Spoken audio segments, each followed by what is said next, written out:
સુરતની સારોલી પોલીસ પેટ્રોલિંગમાં હતી ત્યારે મોટી સફળતા મળી હતી। પોલીસે ચલણી નોટોની સાથે બનાવટી નોટો મૂકી ફ્રોડ કરતા ગઠિયાઓને ઝડપી પાડ્યા છે। તો મુંબઈથી ડિલિવરી કરવા આવનારાઓને પકડતા પોલીસે તપાસ હાથ ધરી।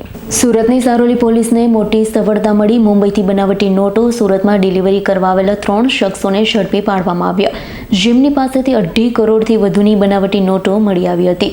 ભારતીય ચલણી નોટોની સાથે બનાવટી નોટ મૂકી બેંક સહિતની જગ્યા ઉપર છેતરપિંડી ઠગો કરતા સુરતમાં ડિલિવરી કરવા આવેલા 3 આરોપીઓ દત્તાત્રેય રોકડે, ગુલશન ગુગલે અને રાહુલ વિશ્વકર્માની ધરપકડ કરી છે।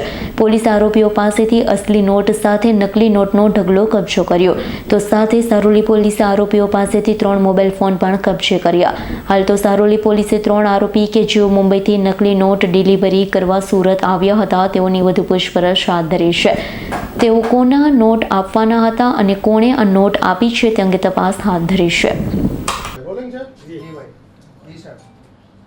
सूरत शहर police commissioner Shri Anupam Singh Gahlot sir, special commissioner sector 1 बाबांग जमीर सर તેમજ ડીસીપી જોન વર્ડ સરના માર્ગદર્શન હેઠળ ભારતીય મુદ્રાની ચલણી નોટોની બનાવટ ન થાય, હેરાફેરી ન થાય તે બાબતે શોધી કાઢવા માટે સૂચના તેમજ માર્ગદર્શન કરેલ હોય। સારોલી પોલીસ સ્ટેશનના ઇન્સ્પેક્ટર શ્રી સંદીપ વેકરિયા તથા તેમનું સર્વેલન્સની ટીમ નિયોલ ચેકપોસ્ટ ઉપર વાહન ચેકિંગમાં હતી। એ દરમિયાન બાતમી હકીકત મળેલ કે 3 ઈસમો પોતાની સાથેના થેલામાં 500ના દરની તેમજ 200ના દરની સાચી નોટોની વચ્ચે ભારતીય બચ્ચો કા બેંક લખેલી બનાવટી કાગળવાળી નોટો લઈ અને છેતરપિંડી કરવા માટે સુરતમાં આવનાર છે।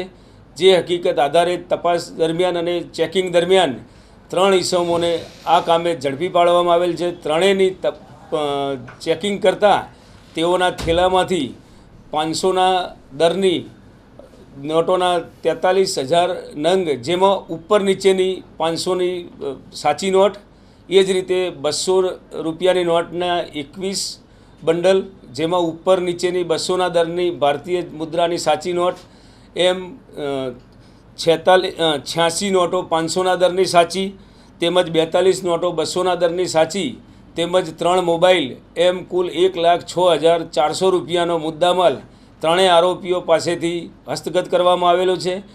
આરોપીઓની પૂછપરછ દરમિયાન પોતે મહારાષ્ટ્રના અહમદનગરના હોવાનું જણાવેલ છે અને આરોપીઓ પોતે સુરત શહેરમાં માર્કેટ વિસ્તારમાં તેમજ બેંકોની આસપાસ જ્યાં ભીડ થતી હોય એ દરમિયાન લોકોને છેતરી અને અન્ય નોટોના બદલામાં આ નોટોના બંડલ આપવા માટે પોતે પ્લાન કરી અને સુરતમાં આવેલ હતા એવું તપાસ દરમિયાન જણાવેલ છે અને ત્રણેય આરોપીઓની હાલ ઊંડાણપૂર્વક પૂછપરછ ચાલુ છે। Bureau report S9 news Surat. અમારી તમામ માહિતીથી અપડેટ રહેવા માટે જોડાયેલા રહો S9 ન્યૂઝ સાથે।